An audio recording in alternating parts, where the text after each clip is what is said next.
Bienvenue dans Memento Mori, le podcast qui parle du présent en prenant la fin comme point de départ. Je m'appelle Raphaël Charrier, je suis pasteur à Grenoble et il s'appelle... Mathieu Giralt, on dirait je m'appelle Charlie et tu t'appelles Lulu. On est sur M6. C'est le pour Hit le Machine. Hit Machine. Non, dans le Hit Machine, pour le Hit Machine. Ouais. Non, Mathieu Giralt, pasteur et tup, tous les deux blogueurs sur toutpoursagloire.com.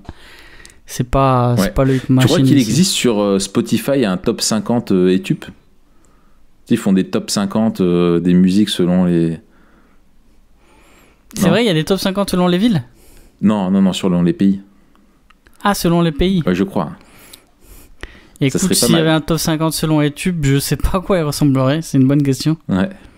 Ce serait peut-être quelque chose de très éclectique. Ouais. Je pense que du Joule serait présent autour des collèges. Comme C'est partout. possible, mais je pense que c'est présent autour de tous les collèges de France. Ouais, Chiquita. Oui, si, Chiquita, tout à fait. Eh bien, c'est super ça pour commencer notre podcast. Comment ça va, Raph? Écoute, ça va bien, ça va très bien. Toujours je surfe encore sur l'énergie des vacances, donc c'est plutôt cool. Pourvu que ça dure. Ça veut dire quoi, prochaine. tu surfes sur l'énergie des vacances? Je sens que j'ai beaucoup de travail, mais j'y arrive sans problème. Je suis assez productif. Je taffe bien, donc ça fait plaisir quand tu vois qu'il y a beaucoup de boulot, mais que tu arrives à le faire. Et c'est vraiment une grâce. Je suis vraiment reconnaissant pour ça. C'est ce que je me dis en me levant le matin. J'ai la patate, je suis au taquet, j'ai les idées claires, j'ai l'impression que ça avance. C'est cool, quoi. Ouais. Et toi? Bah moi ça va, écoute, ça va. La semaine prochaine, je pars à Genève pour un cours à l'IBG, l'Institut public de Genève. Donc je suis content de rencontrer les nouveaux élèves. Et puis j'aurai notre petit Quentin en tant qu'élève. Ah oui. Eh oui, il commence l'IBG. Big up à Quentin. Ouais, salut Quentin, bravo pour rien du tout, t'as encore rien fait, mais bon courage. Intérêt à bosser. Bravo d'exister. Hein, il va représenter. Voilà, merci d'exister. Il va représenter TPSJ à l'IBG. Il a intérêt à. Parce que les derniers représentants, c'était toi et Steph, c'était pas forcément On a laissé notre trace. Le meilleur témoignage, quoi.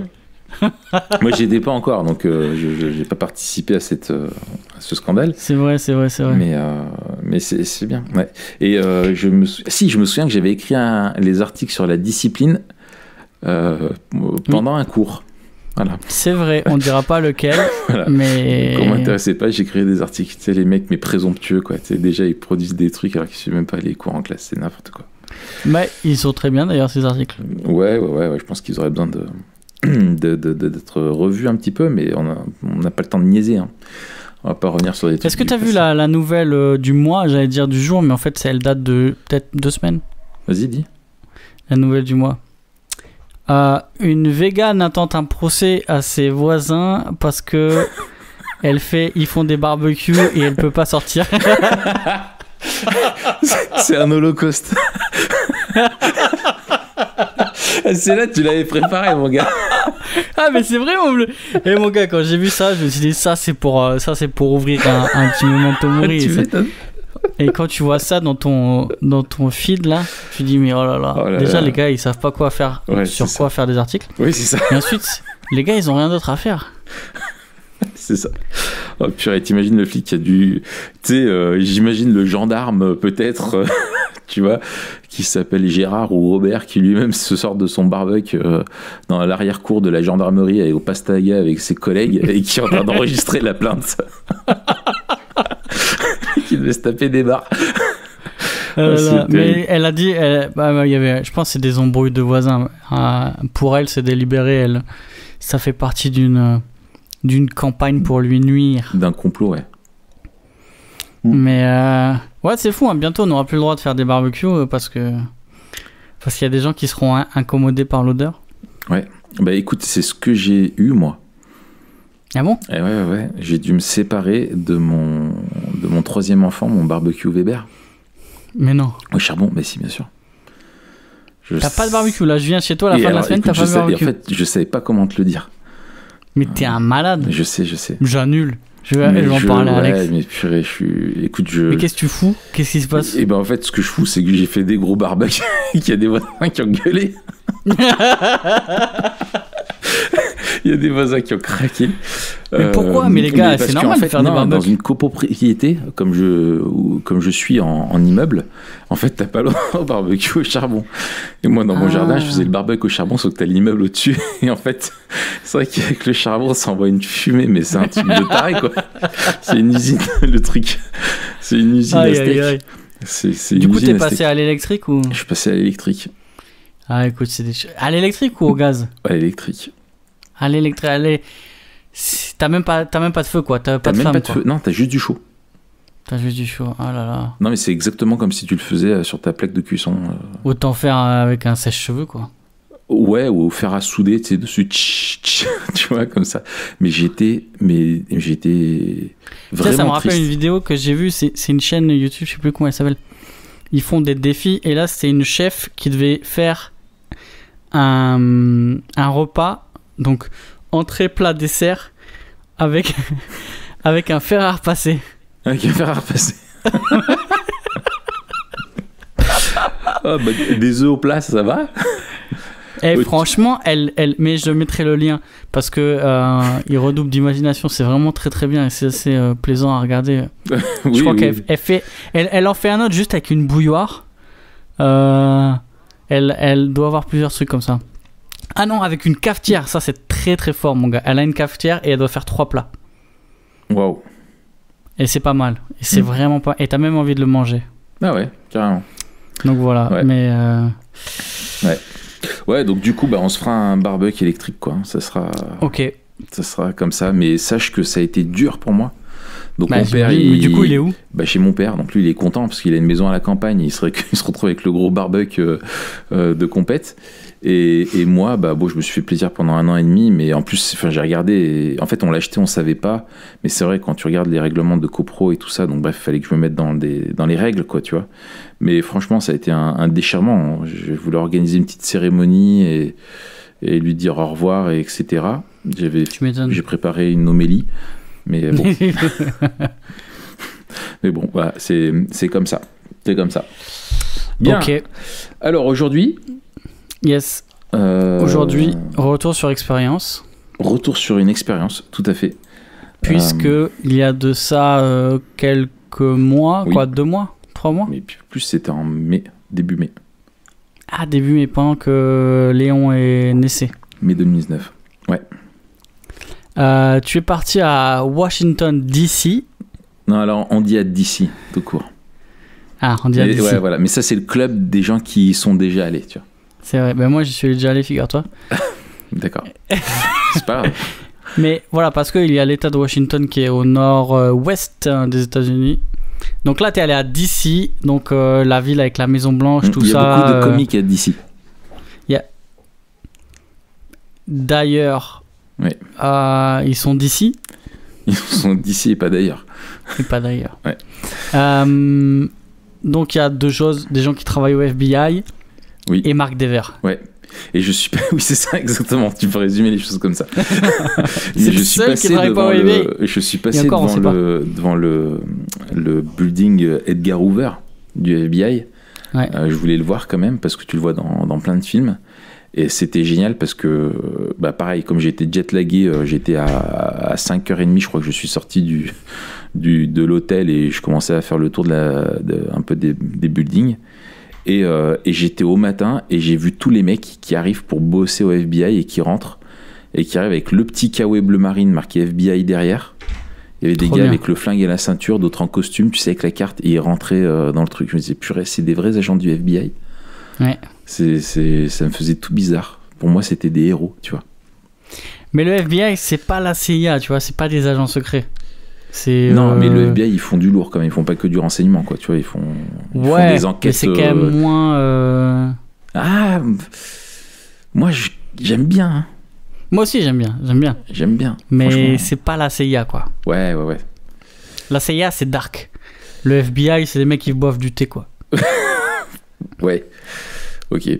Des infusions même. aux agrumes. Ouais. Non, mais le FBI, il flingue, quoi, tu vois. La CIA, il clique, tu vois. Il clique avec un drone, un machin. Le FBI, il sort son flingue et il va buter des mecs, tu vois.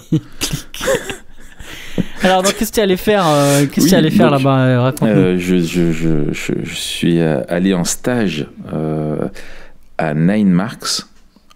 Alors, d'où t'es venue cette idée? Et qu'est-ce que c'est Nine Marks? Alors, Nine Marks, c'est un ministère qui est né de l'église de Marc Devers, donc une église qui est Capitol Hill Baptist Church à Washington. Et donc, en fait, c'est né du ministère de Marc Devers qui est arrivé en 1994, si je ne dis pas de bêtises, dans cette église, qui était une église assez fondamentaliste. Donc, c'était genre, limite, le pasteur, il prêche avec le flingue dans le holster. Il prêche avec le flingue dans le holster. Enfin, ça, entre nous soit dit, je trouve ça pas mal pour le délire. Mais enfin, bref, ça fait bizarre quand t'as quelqu'un qui prêche avec un flingue à la ceinture, avec le drapeau américain. Tu sais que la discipline est beaucoup plus rapide. Bah, c'est ça, si t'as quelqu'un qui t'écoute pas, poum, une balle dans ton genou, excuse-moi, la prochaine fois tu m'écoutes. Le vieux du premier rang qui ronfle. Excellent. Donc voilà, quand les gens, c'est le moment de faire la collecte, t'armes le flingue et tu pointes tout le monde. Enfin bref, voilà. Donc donc voilà, une église qui était plutôt qui était vraiment assez éloignée finalement du message de l'évangile, et où c'était vraiment une défense des traditions plutôt américaines plus que de l'évangile. Et lui, donc il a fait un énorme travail de réformation dans cette église et de revitalisation, comme on dit aussi maintenant, de l'église. Et en fait, il avait écrit une lettre à l'église en disant, voilà, moi, il y a 9 domaines sur lesquels je veux qu'on travaille, qui sont 9 marques, en fait, d'une église en bonne santé. Et donc, c'est ça qui a donné naissance au ministère de Nine Marks. Et alors que je te dis ça, je me dis que j'aurais dû me rappeler quelles sont ces 9 marques. Mais en gros, il y a, si je dis pas de bêtises, la prédication textuelle. Il y a ce qu'on appelle le membership, donc la notion de membre de l'église, qu'on ne va pas dans une église, mais qu'on en est membre. Il y a la discipline dans l'église, d'avoir une église qui cherche à protéger le message de l'évangile et à vivre conformément. Il y a l'évangélisation. Il y a la théologie biblique. Il y a la théologie, bien sûr, de la conversion, du salut. Il y a le ministère des anciens, le leadership. Il m'en manque 2. Il m'en manque 2 que je te dirai plus tard.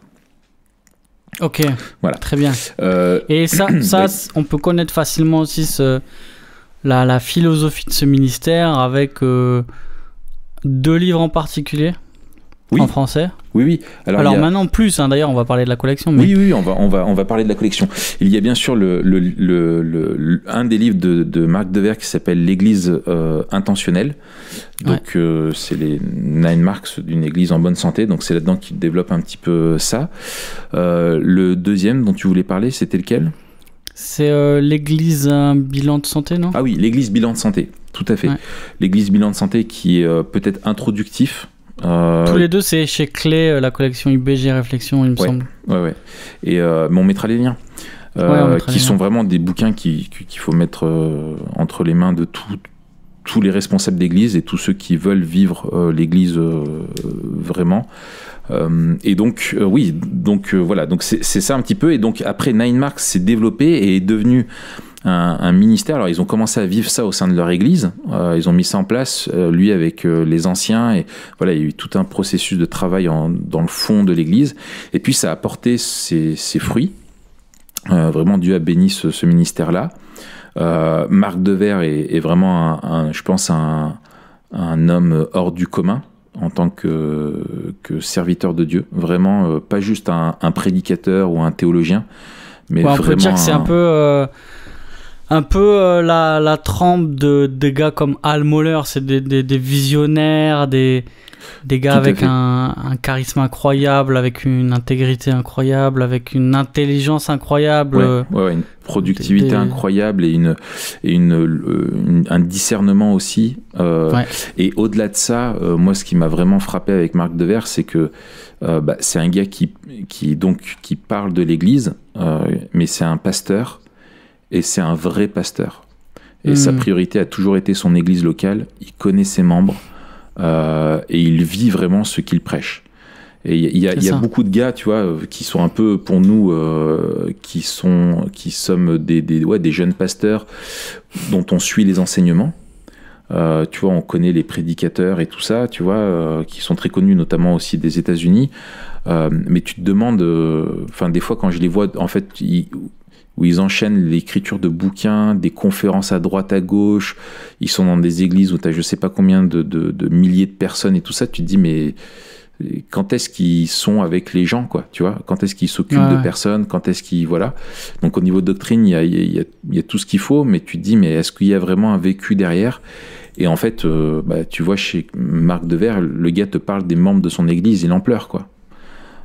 Il connaît les situations, il connaît les gens, enfin voilà quoi. Et les anciens de l'église de Capitol Hill là sont vraiment une équipe qui est super, quoi. Et donc après, du coup, Nine Marks, en fait, ils ont commencé à écrire des bouquins et ils ont créé ce ministère-là qui se concentre essentiellement sur la création de ressources pour les responsables d'église et aussi pour tous les membres d'église, mais toujours en lien avec l'ecclésiologie. C'est leur ministère, quoi. C'est toujours en lien avec. Alors, il peut avoir des thèmes théologiques qu'ils vont aborder, mais toujours en lien avec comment est-ce qu'on vit ça dans l'Église, comment est-ce que c'est enseigné dans l'Église, etc., etc. Donc, franchement, j'ai été donc invité avec eux. Grâce à Daniel Anderson qui a fait le lien, qui est le directeur de publications chrétiennes, qui est un ami et qu'on salue aussi, et grâce à Daniel en fait qui les connaissait, il les connaît bien parce que ces publications chrétiennes qui donc traduit énormément de leurs ressources, et donc j'avais fait plusieurs fois de la pub pour leurs bouquins, j'avais pas mal utilisé ça et on parlait, plusieurs fois j'ai parlé de Nine Marks avec Daniel, et donc il m'a parlé d'un stage qu'ils organisent régulièrement là-bas, dans l'église de Marc Dever, où en fait il y a des pasteurs du monde entier qui peuvent venir pendant 10 jours, donc ils prennent une quinzaine de personnes à peu près. Donc on était un groupe, c'est ça, je pense une 15-20 maximum. On venait du monde entier et en fait on suit l'équipe des anciens dans la vie de l'église. Et on travaille avec eux sur ces 9 chapitres de la santé de l'Église. Donc tu vas là-bas, tu lis énormément, tu revois un petit peu vraiment plein de bases. Et puis tu as des temps de discussion informelle sur la base des lectures et de ce que tu observes dans la vie d'Église. Et donc à chaque fois, tu as 3 choses. C'est en gros, que dit la Bible, comment ça doit s'exprimer dans nos contextes. Parce que le contexte américain et le contexte français, le contexte du Malawi et le contexte du Qatar, on avait un pasteur de Dubaï, pardon, on avait des gars de Dubaï. Voilà, c'est des contextes qui sont tous très différents. Mais voilà, comment en gros ce qui est normatif s'exprime dans un contexte donné, et puis comment développer la sagesse pastorale pour conduire le changement et aider l'Église à progresser, quoi. D'accord. Donc en 10 jours j'ai plus appris sur l'église que dans tout ce que j'avais fait avant comme formation, quoi. En fait je suis sorti de là-bas, je me suis dit mais en fait je suis pasteur, mais j'avais une compréhension de l'église qui était tellement basique, déjà bien développée bien sûr, mais il me manquait énormément.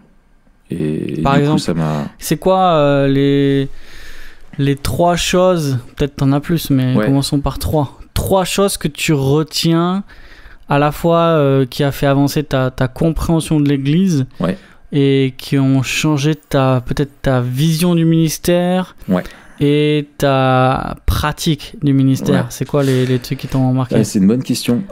Et puis, tu vois, genre, c'est quoi les résolutions que tu as prises en disant, il y a des choses, c'est juste la compréhension, tu vois, tu as vu peut-être l'église avec plus de beauté, plus de gloire, etc. Ouais. Mais tu es reparti, tu t'es dit, tiens, ça, faut que je change. Ouais. C'est facile à mettre en place et ça fera une grosse différence. Oui. Alors, il y a plusieurs choses. Je dirais la première, c'est sur le pasteur. Où je me suis rendu compte, et les anciens, alors ils insistent vraiment eux là-dessus, et ça, il y avait des choses en fait que je partage vraiment déjà, et moi c'est dans mon union d'église, les CEF, où on croit beaucoup au travail d'équipe et à la collégialité, et que le pasteur donc qui est à temps plein, et les anciens, et ça c'est ce que partagent eux aussi là-bas, c'est que la voix dans le conseil d'anciens, le pasteur, sa voix compte pour une voix, pas plus que les autres anciens. Et on doit discerner et travailler en équipe. Il y a des appels différents, des dons différents. On doit se compléter les uns les autres, mais un leadership aussi qui est différent. Mais en termes d'autorité, il n'y a pas de hiérarchie. On est vraiment une équipe. Mais ce que moi, j'ai toujours... en fait, j'avais du mal à me voir comme donc pasteur, à cause d'a priori et de mauvais modèles que j'avais pu voir, où on limite un peu la vision du pasteur tu sais, un peu de façon caricaturale parfois, tu sais, où le gars qui doit boire les tisanes chez les mamies et qui anime des études bibliques assez moyennes, tu vois.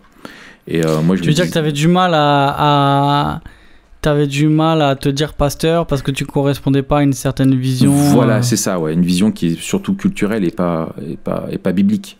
Okay. Et en fait, en regardant vraiment les Écritures et le modèle qu'ils ont là-bas, où en fait, vraiment, tu es là pour paître le troupeau, t'occuper de l'Église, et en fait, le ministère pastoral n'est pas un ministère dans lequel tu évangélises pas, tu vois, par exemple. Moi, je me disais, je tiens à l'évangélisation, je veux que mon Église, elle grandisse, je veux voir des âmes être sauvées, et je me disais, si je suis un pasteur, est-ce que je dois abandonner ça, tu vois, parce que tu dois simplement faire des études bibliques et t'occuper des gens, tu vois.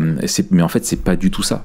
C'est que Christ a placé dans l'Église vraiment les responsables pour être des leaders qui servent à la bonne santé de l'Église et qui doivent veiller à cette bonne santé de l'Église.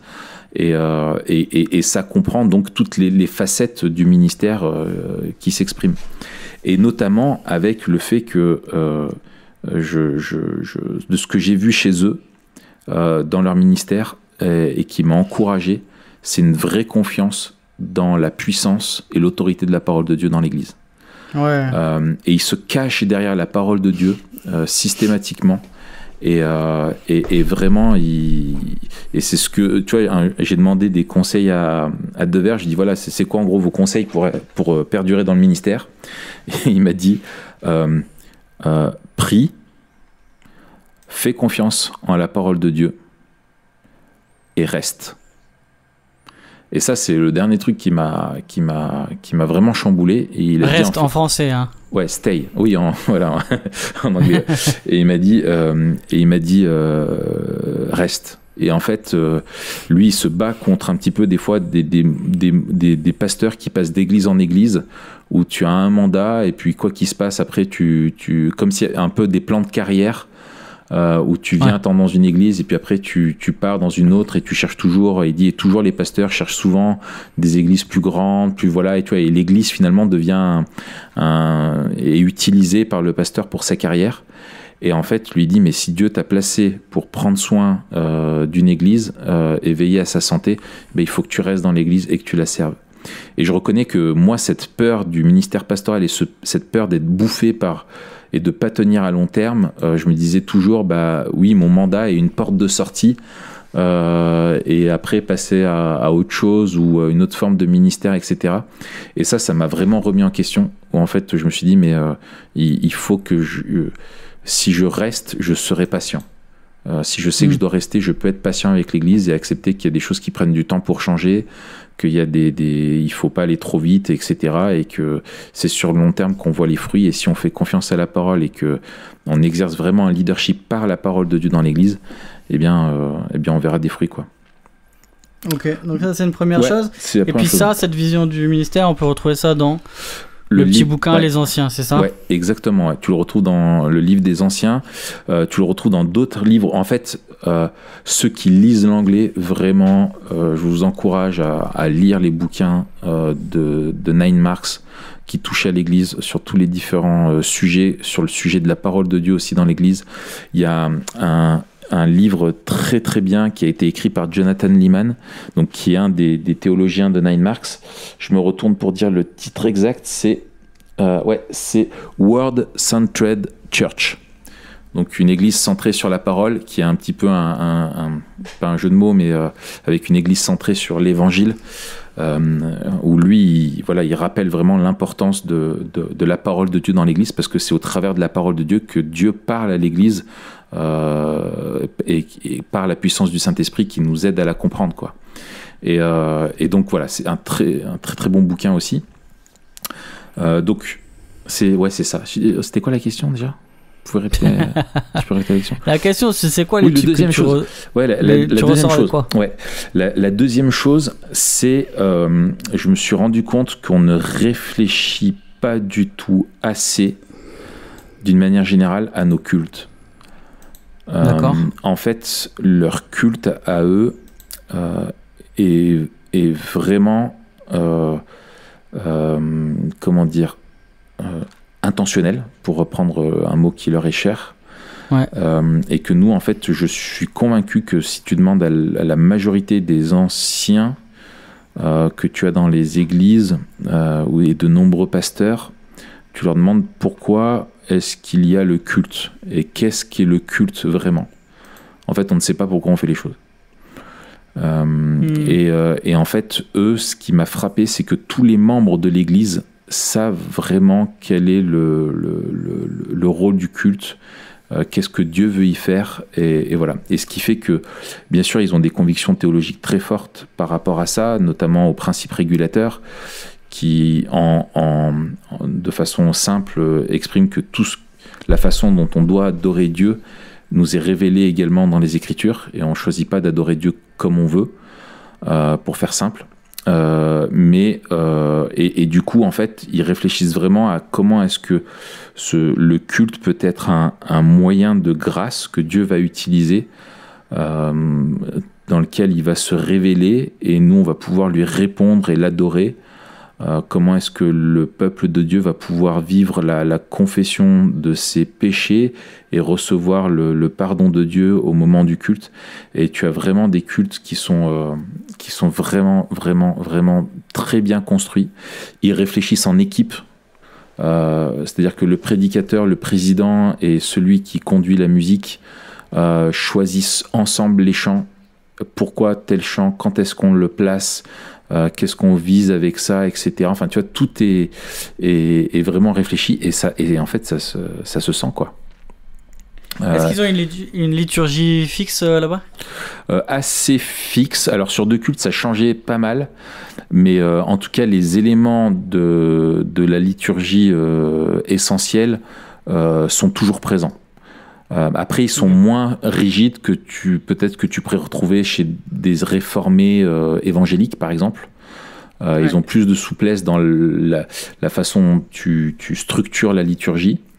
Mais en tout cas, les éléments vraiment de Dieu, la révélation de Dieu, la confession des péchés, l'annonce du pardon, tous ces éléments-là sont vraiment présents, quoi. Donc ça, c'est excellent. Et tu vois, même il y a un truc... ils se battent, eux, dans leur culture, qui est encore plus marquée que la nôtre, une culture du divertissement, etc., où tu as beaucoup d'églises, type Hillsong, où tu te retrouves en fait à un concert. Et le culte est un concert. Et eux, ils refusent l'appellation de groupe de louanges. Et comme on le dit aussi chez nous dans l'église, le groupe de louanges, c'est l'église. C'est pas un groupe de louanges, ce sont des musiciens qui sont là pour conduire l'église. Et c'est l'église qui chante. Il n'y a pas de chorale. Marc Dever disait que lui, c'est un gros nerd de chorale. Il a que des CD de chorale. C'est un fou de la chorale, quoi. Mais il dit, mais dans l'église, en fait, c'est l'église qui est la chorale. Et donc, tout l'accompagnement, même l'accompagnement musical, est le plus discret possible. Et il est là vraiment pour servir l'église. Les instruments sont pas trop forts parce que l'instrument principal, c'est les voix. Et en fait, ce qu'ils veulent, c'est que quand tu as quelqu'un qui vient au culte et qui peut être découragé à cause de son péché, il est triste, il arrive à l'église et il entend des centaines de personnes qui chantent de tout leur cœur combien Dieu est bon, glorieux, etc. Et que c'est ça aussi qui participe à la consolation et aux moyens de grâce que Dieu utilise aussi pour ramener à lui, restaurer les gens, etc. Et tu vois, comme les gens chantent fort, c'est un truc de dingue.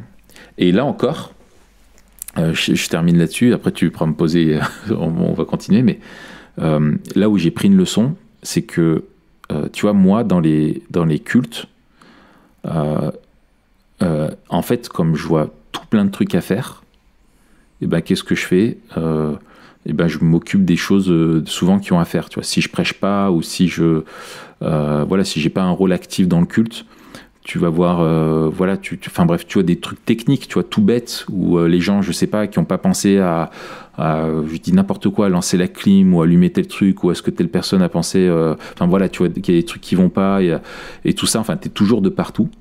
Et en fait, c'est ce que disait Dever, il disait, mais quand on est au culte, on est là pour adorer. Et si vous, en tant que pasteur ou responsable d'église, vous faites d'autres choses à ce moment-là, vous dites que pour l'église, c'est important qu'elle adore, mais que vous n'en avez pas besoin, que vous avez plus important à faire. Et eux, en fait, ils se posent et ils font, quoi. Et s'il y a des trucs qui vont pas, ça va pas, tu vois. Bien sûr, s'il y a une urgence, c'est une urgence. Il faut te détendre, Raph. Pourquoi tu... non, t'aimes pas chanter, faut le dire. T'aimes pas chanter. Alors, si, j'ai été soigné aussi de ça. J'ai été soigné de ça aussi parce que j'ai compris vraiment que c'était important. Et ils chantent fort. Ils chantent fort, quoi, tu vois. Et voilà. Et même, c'est le truc qu'il disait, moi, c'est un truc, j'étais spécialiste de revoir ses notes. Il dit, quand vous êtes là, vous arrivez au culte, t'as les prédicateurs qui sont en train de relire leurs notes et tout. Moi, je suis spécialiste de ça. Parce que, je sais pas, pour remettre les notes en tête ou des trucs comme ça. Et en fait, j'ai dit, c'est bon, j'arrête, quoi. Je stop maintenant, j'arrive au culte, c'est le temps du culte, j'adore Dieu et je fais partie du peuple de Dieu, j'en suis pas à part, quoi, tu vois. Ok. Autre chose que tu retiens ou que tu vas changer en revenant de ça ? Alors, j'en étais déjà convaincu, toute la question de on dit en français la membriété, membership en anglais. Le fait d'être membre. Ouais, le fait d'être membre, c'est quelque chose dont j'étais déjà convaincu. C'est pour ça que j'aimais tant Nine Marks et je pense que ça est en tout cas dans les églises que je connais, et tu vois, même je vois dans notre formation théologique qu'on a eue, c'est un sujet qui est pas, même pas mentionné. Et c'est un gros trou, je pense, et un énorme écueil. Et il faut lutter contre cette idée que oui, on va dans une église. Non, on est membre d'une église et en tant qu'on est appelé par le Seigneur à vivre comme un corps local et que ce corps local, cette église locale, eh bien, le fait qu'on soit membre, c'est ce qui fonde aussi les droits et les devoirs, les commandements qu'on doit vivre et la redevabilité, la vie communautaire, etc. Et donc ça, j'en étais déjà convaincu. Là où j'ai progressé, je pense, où ça s'est affiné, c'est sur la vision de la discipline d'église. Ok. Donc la discipline d'église, c'est... Là aussi, il y a un livre là-dessus. Exactement, de Jonathan Leeman. Sur la discipline.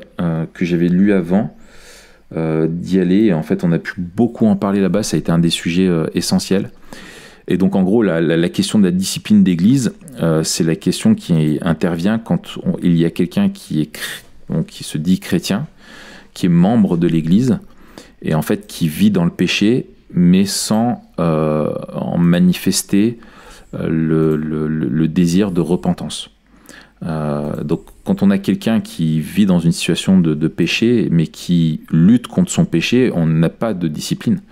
On a juste un combat ça fait partie du travail pastoral, de l'accompagnement, parce que la personne est du côté de Christ et pas du côté de son péché. Mais quand il se trouve qu'il y a quelqu'un qui se met du côté du péché, alors que ce soit pour une question morale ou une question doctrinale ou des choses comme ça, eh bien là, oui, il y a vraiment la personne est défaillante dans son rôle de représenter Christ dans le monde, et elle s'en éloigne, elle ne se repent pas. Et comment est-ce qu'on va justement confronter cette personne et accompagner? Et donc, on a eu beaucoup de discussions sur ça. Et en fait, ce qui est très fort dans leur église, c'est que vraiment ils obéissent strictement à ce que disent les Écritures par rapport à la discipline. Et donc en fait, selon leur compréhension des choses, que finalement moi je partage aussi, ils reprennent avec le texte de 1 Corinthiens 6, où l'apôtre Paul dit que quand l'Église se rassemble et qu'il y a une personne qui a été dans le péché et qu'elle ne se repent pas, etc., et bien quand l'Église se rassemble, elle doit exclure cette personne-là. Et en fait, eux, ils soumettent, ils disent, bah voilà, nous, on a accompagné, on a confronté, on a quelqu'un qui n'est pas repentant. Maintenant, comment est-ce que l'Église, elle se positionne vis-à-vis de cette personne? Et en fait, c'est l'Église en entier qui exerce la discipline. C'est la dernière étape de la discipline. Ouais. Et ça, je pense que c'est quelque chose, nous, qui nous fait vraiment peur. On a un arrière-plan catholique qui joue beaucoup. Et qui peut-être mine un peu le truc, et je pense que c'est quelque chose sur lequel il faut qu'on réfléchisse et qu'on avance. Absolument, ouais. Absolument, défendre la sainteté de l'Église et de l'Évangile. J'en parlais hier avec un frère qui est pasteur aussi. Ouais. Je pense qu'il y a aussi souvent la peur de perdre les gens, en fait. Ouais. On dira, si on commence à faire de la discipline, à appliquer la discipline, on va perdre les gens. Ouais. Et je pense que quelque part, on fait pas confiance à Dieu dans sa parole quand il nous dit que la discipline est un moyen par lequel il appelle le pécheur à se repentir. Exactement. Et c'est un moyen de grâce, en fait. Ouais. Et je pense que nous, on le voit comme quelque chose de punitif. Et du coup, on perd même la beauté et la puissance de la discipline en se disant, mais on se prive de quelque chose qui peut le ramener à Dieu. Tout à fait. Tout à fait. Et alors, on en parlera la semaine prochaine par rapport à la persévérance des saints. Ouais. En fait, s'il n'y a pas de discipline, finalement, ça touche aussi à cette doctrine-là. C'est-à-dire qu'on peut avoir quelqu'un qui, si on n'exerce pas la discipline dans l'Église, on dit que si quelqu'un un jour a fait profession de foi et simplement se pointe régulièrement, mais que sa vie est caractérisée par le péché et non pas par les marques d'une nouvelle naissance, eh bien on n'a rien à dire à cette personne-là, on n'en est pas responsable. Et cette personne-là, eh bien, finalement, on tolère ce que dénonçait la réforme, le multitudinisme et le nominalisme, ou le fait que donc il suffit que les gens se disent chrétiens ou qu'ils aient été baptisés enfants pour qu'ils soient réellement du peuple de Dieu. Or, c'est vraiment par la foi et la nouvelle naissance qu'on est du peuple de Dieu. Et donc, tu ne préserves pas l'identité et l'intégrité et l'unité de l'Église. Et donc, il faut exercer ça parce qu'en fait, Christ le demande et la parole le demande. Et le texte dont je parlais, je disais 1 Corinthiens 6, j'avais un doute, mais en fait, je me suis trompé, c'est 1 Corinthiens 5. C'est l'apôtre Paul, il dit « Quand moi, absent de corps, mais présent en esprit, j'ai déjà jugé l'auteur d'un tel acte, comme si j'étais présent. » Donc, l'acte en question, c'est quelqu'un qui est dans le dérèglement sexuel et qui, avec une truc incestueuse et qui ne se repent pas. Et donc il dit ça, il dit donc j'ai déjà jugé, quand vous vous rassemblez au nom de notre Seigneur Jésus-Christ, moi je serai avec vous en esprit, avec la puissance de notre Seigneur Jésus-Christ, livrez un tel homme à Satan pour la destruction de la nature pécheresse, afin que l'esprit soit sauvé le jour du Seigneur Jésus. Et donc ça rejoint ce qu'on vient de dire en fait. Et Paul vraiment demande à l'Église, quand elle se rassemble et qu'elle voit qu'il y a quelqu'un qui n'a pas été, qui ne se repent pas de son péché, de le livrer à Satan. C'est une formule hardcore pour simplement dire à cette personne-là que l'Église ne peut pas la reconnaître comme étant faisant partie du peuple de Dieu. Et donc qu'elle est excommuniée, qu'elle est en dehors de la communauté. Et ça, pareil, nous, on a un arrière-plan qui fait que ces mots-là sont hyper violents, mais c'est finalement ce qu'enseigne Paul. Et le but de cette personne, c'est que son esprit soit sauvé le jour du Seigneur Jésus. Et en gros, c'est de la conduire à la repentance et de lui rappeler qu'elle n'est pas dans le royaume de Dieu, mais qu'elle est sous l'emprise de Satan parce qu'elle est aveuglée par son péché et qu'elle a besoin de faire l'expérience d'une authentique repentance et peut-être probablement de conversion s'il n'y a pas eu de peine liée à son péché, etc. quoi. Et ça, c'est quelque chose, oui, qui je pense, on croit que c'est un manque d'amour, alors qu'au contraire, c'est vraiment aimer la personne parce qu'on dit qu'on veut l'encourager à se voir en face et à voir dans quel état elle est. Et sinon on ne lui dit rien ou qu'on lui permet de vivre dans le péché, au final, si elle n'est pas livrée à Satan aujourd'hui, c'est-à-dire rejetée de l'église pour prendre conscience de la chose, eh ben, elle y sera livrée un jour ou l'autre, quoi. Et Dieu nous demandera des comptes. Ouais. Mais je pense qu'il y a un vrai travail d'adaptation culturelle aussi à faire. Moi, je suis vraiment reconnaissant, tu vois, du ministère de Nine-Max, d'ecclésiologie, tu vois, profonde, de centralité de l'évangile, de confiance dans la parole, etc. Après, je pense qu'il y a un vrai travail d'appropriation à faire. Pas que leur modèle soit très difficile à transposer, mais forcément il y a un petit peu d'adaptation, mais aussi surtout pour sensibiliser le public français à ça. Et moi je regrette un peu, tu vois, qu'il y ait pas beaucoup d'auteurs qui écrivent sur l'église et qui est pas ce type de ministère aussi, tu vois. Alors c'est pas les mêmes moyens, etc., mais même en règle générale, j'en parlais avec un frère ce matin, les ressources, tu vois, il y a beaucoup de ressources anglophones traduites, les Français produisent peu, donc je trouve, enfin, à l'heure actuelle, je trouve que peut-être les Français écrivaient plus avant. Mais voilà, petit encouragement à ceux qui avaient des projets d'écriture. Elle est terminée. Et qui doivent... Hein? Et qui doivent les terminer. Et qui doivent les terminer. Au lieu de niaiser, là. Au lieu de niaiser, de faire des podcasts. C'est clair. Ok, donc tu reviens avec ça dans tes bagages. Comment... J'ai une question en plus, peut-être perso. Enfin, perso.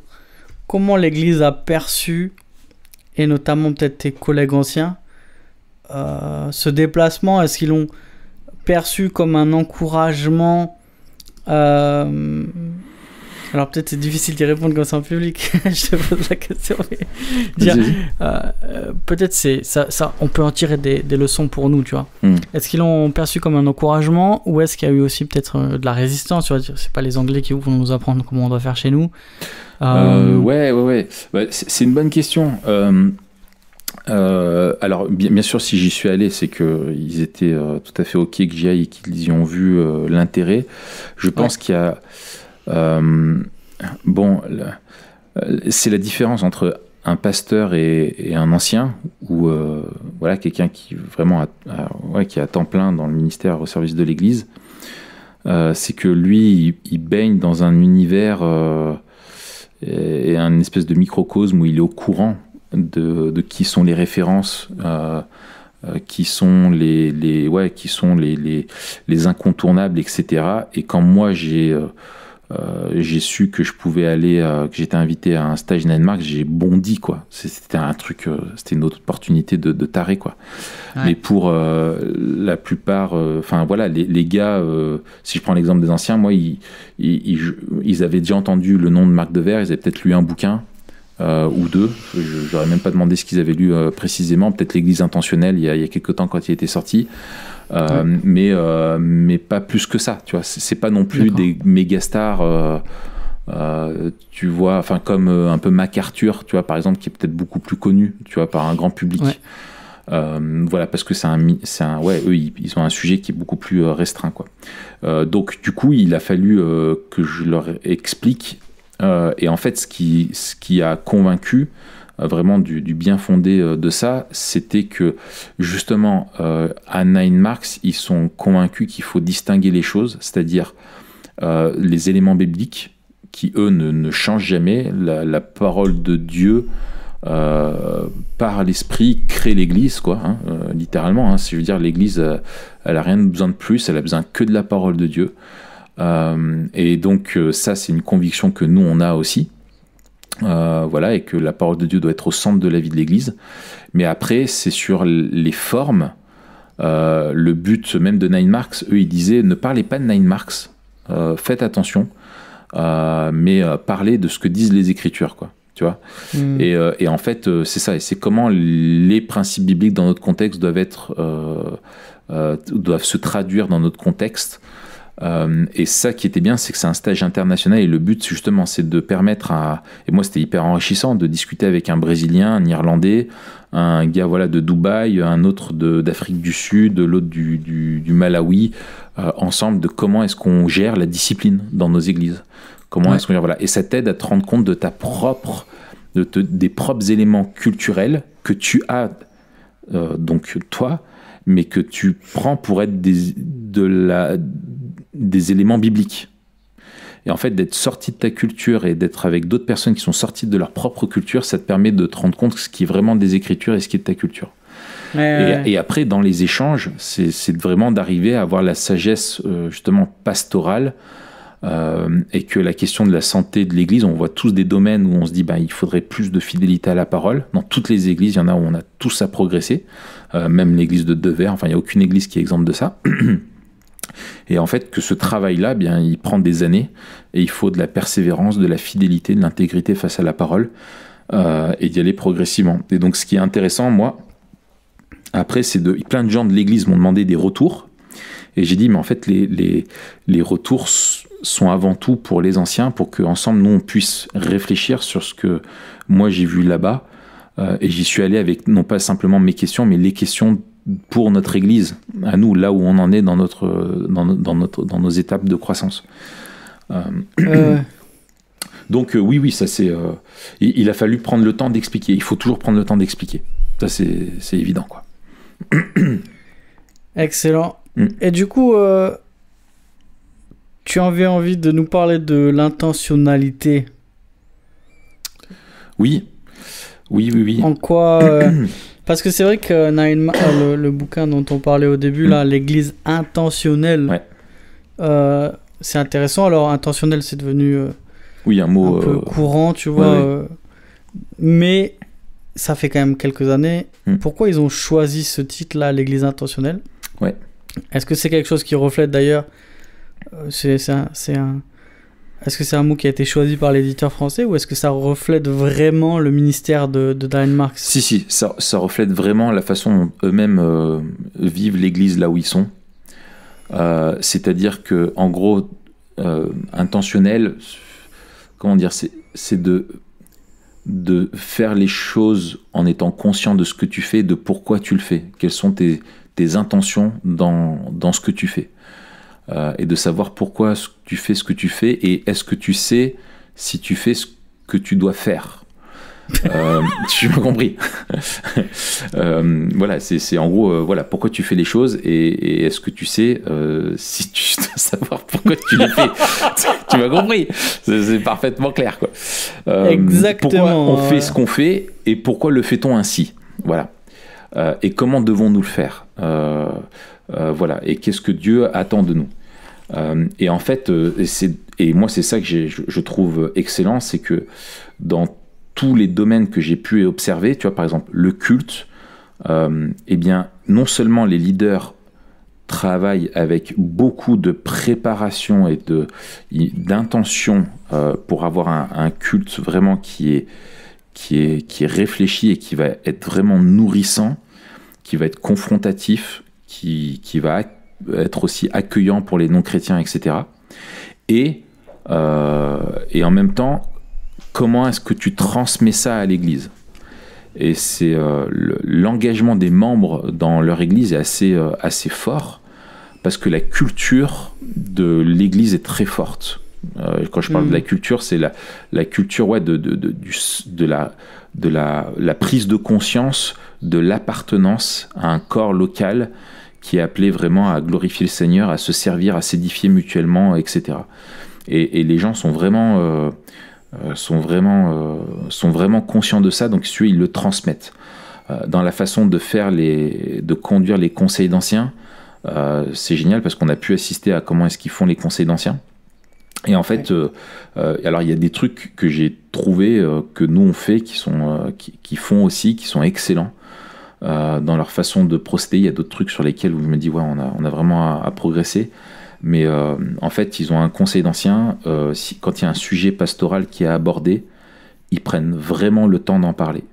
Et si ça doit prendre le temps d'1 heure et qu'il y a 20 questions à poser pour être sûr de bien cerner le problème, et d'échanger beaucoup dessus, d'ouvrir la Bible pour voir ce que disent les Écritures, etc., ils prennent le temps qu'il faut. Et c'est pas, ah bah non, c'est l'heure de fin de réunion, on arrête, quoi. Sinon, ils prennent le temps d'assumer la charge que Dieu leur a donnée. Mais entre chaque sujet, c'est ponctué vraiment toujours dans la prière, de remettre dans la prière chaque élément, etc. Et les choses sont vraiment claires entre ce qui est le rôle des anciens, ce qui n'est pas le rôle des anciens. Ils délèguent des choses à des personnes, ils font confiance, ils plaident pour le droit à l'échec, à l'erreur, et ils sont vraiment pleins de grâce là-dedans, dans comment tu conduis l'Église aussi par la parole, dans la planification des enseignements, la réflexion que tu as par rapport à ça. Intentionnel dans la façon d'accueillir les nouvelles personnes qui viennent, que ce soit dans les annonces du culte, au travers de l'équipe d'accueil, après au travers des programmes. Ils ont en permanence un programme, un cours de membership pour toutes les personnes qui souhaitent devenir membres de l'Église. Et en gros, tu vois, ils disent dans les annonces, alors c'est génial, quand ils font les annonces, ils disent voilà, si vous n'êtes pas chrétien et que vous êtes présent à ce culte, soyez les bienvenus. On est là pour vous, pour répondre à vos questions, etc., etc. Très accueillant. Et après, il dit, si vous êtes chrétien, eh bien, vous êtes là pour servir. Il n'y a pas de trilili, comme le dit ma grand-mère. Il n'y a pas de trilili, ils vont droit au but, tu vois. Excellent. Ouais. Ok, et du coup, dernière question, la question bonus pour toi. J'ai l'impression d'être un peu... Nelson Montfort pendant cette heure avec toi. Alors, dernière question pour toi, Raph. Last question for you.